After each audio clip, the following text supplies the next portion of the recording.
صفا بیت المال جس طرح سے اس وقت پورے بھارت کے کونے کونے میں مختلف علاقوں میں وہ تعلیمی نہج سے ہو یا پھر ثقافتی نہج سے، تربیتی نہج سے، یا پھر جو ہے خواتین میں الگ الگ عنوانات سے بہت بڑے پیمانے پر کام ہو رہا ہے۔ صفا بیت المال اورنگ آباد کے زیر سرپرستی اور علماء و ائمہ و نوجوانان سعادت نگر کی زیر اہتمام ایک دن پہلے بعد نماز مغرب عظیم الشان جلسہ اصلاح معاشرہ منعقد کیا، جس کی صدارت جناب حافظ نور خان صاحب درگاہ کمپاؤنڈ میں یہ منعقد کیا گیا تھا، جس کی صدارت حافظ نور خان صاحب نے کی۔ مقرر خصوصی کے طور پر آل انڈیا صدر صفا بیت المال حضرت مولانا غیاث احمد رشادی اور مولانا مصدق القاسمی، مولانا فصیح الدین ندوی، مولانا وسیم الحق ندوی، مولانا مفتی عبد المہیمن القاسمی، مولانا عبداللہ معاذ حسامی اور اس کے ٹرسٹیان صفا بیت المال کے موجود تھے۔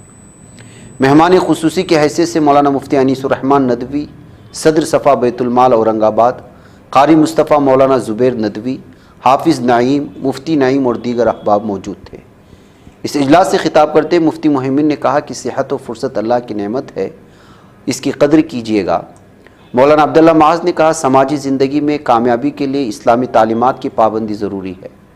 مولانا وسیم الحق ندوی نے صبح و شام ہمارے رشتہ داروں کے بیچ رہنے اور زندگی کو اقدار سے آراستہ کرنے کے مختلف طریقے بتاتے ہوئے کہا نشہ، جوا، شراب، فضول اور لا یعنی باتیں، وقت گزاری، یہ سب ناکامی کا راستہ ہے۔ مولانا فصیح الدین ندوی نے کہا کہ نوجوانوں کو اپنی قیمتی زندگی کی قدر ضروری۔ مولانا مصدق القاسم نے کہا صرف سنتے رہنے سے نہیں، اپنے بس بھر کچھ نہ کچھ نیک اعمال کرتے رہنے سے بات بن سکتی ہے، ورنہ نہیں۔ پھر مولانا غیاث احمد رشادی نے اپنے مخصوص انداز میں تمام سامعین کو جھنجھوڑتے ہوئے کہا کہ مسجدوں میں آنے والے بچوں کو ڈانٹ ڈپٹ کر بھگائیے گا مت، یہ ہمارا مستقبل ہے، یہ مسجد میں آ کر انسان بن سکتے ہیں، باہر بگڑنے کے لیے شیاطین جال بچھائے بیٹھے ہیں۔ اپنے بچوں کی ایمان کی سلامتی کی فکر کرو، یہی اصلاح معاشرہ ہے۔ اخیر میں صفا بیت المال کی کارگزاری بتائی گئی۔ صفا بیت المال کے کاموں کی کثرت کی بنیاد پر محلوں میں آنے والی گاڑیوں کا لوگو دیکھ کر صفائی کو اسکریپ دینے کی درخواست کی گئی۔ اس طرح کی اطلاع قاضی خلیل صاحب نے سیدھی بات کو دی ہے۔ ادھر ناظرین گرامی، صفا بیت المال اور رہبر فاؤنڈیشن کی اشتراک سے ناگپور مہاراشٹرا میں بھی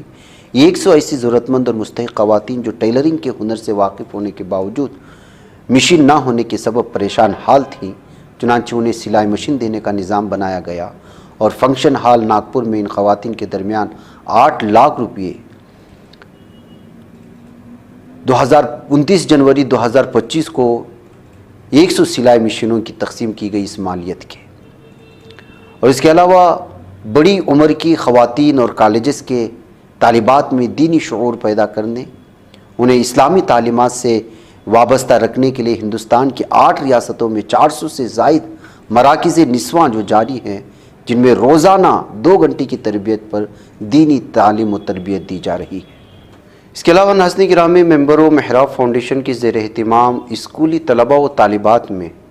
ذہن سازی اور تربیت کے لیے کئی ریاستوں کے سینکڑوں اسکولوں میں بیسٹ کیریکٹر پروگرام کا بھی انعقاد کیا جاتا ہے، جس میں جو ہے ان کی تربیت کی جاتی ہے، اساتذہ کو جو ہے باقاعدہ ٹریننگ کے ساتھ تربیت دے کر کے ان کو بہتر ماحول میں کس طرح رہنا چاہیے، اپنے اخلاق و کردار کو کس طرح سنوارنا چاہیے، اس کا بھی اہتمام جو ہے وہ ممبر محراب فاؤنڈیشن سے مختلف اسکولوں میں منعقد کیے جاتے ہیں، جن کے لیے باقاعدہ تنخواہوں کے ذریعے سے جو ہے ائمہ کرام کو اور علماء دین کو جو ہے تربیت دے کر کے ان کو بھیجا جاتا ہے۔ ادھر ناظرین گرامی، ممبر محراب فاؤنڈیشن انڈیا کے زیر اہتمام ریاست آسام میں جہاں ایک مسجد کی تعمیر مسجد ابوبکر صدیق کے نام سے ہوئی، وہیں مولانا غیاث احمد رشادی صاحب ایک مدرسے کی تعمیر مکمل کروائی۔ جب انہوں نے 3 ماہ اس مدرسے کے طلباء کو دیکھا کہ جھوپڑی نما عمارت میں سردی سے لڑتے ہوئے تعلیم حاصل کر رہے تھے، جناب عبدالرحیب صاحب فاؤنڈر ممبر محراب فاؤنڈیشن انڈیا کے تعاون سے تعمیر یہ مکمل ہوئی اور آج یہاں طلباء مضبوط تعمیر میں بیٹھ کر تعلیم حاصل کر رہے ہیں۔ ایسے ناظرین گرامی، لگاتار ہر دن بھارت کی مختلف ریاستوں میں صفا بیت المال کی جانب سے ہونے والے ان کی کارروائیوں کو، ثقافتی کاموں کو، دینی و تربیتی الگ الگ طرح کے جلسہ جلوس کو اور مختلف میدانوں میں کی جانے والے کارناموں کو ہم آپ کے سامنے لاتے رہیں گے۔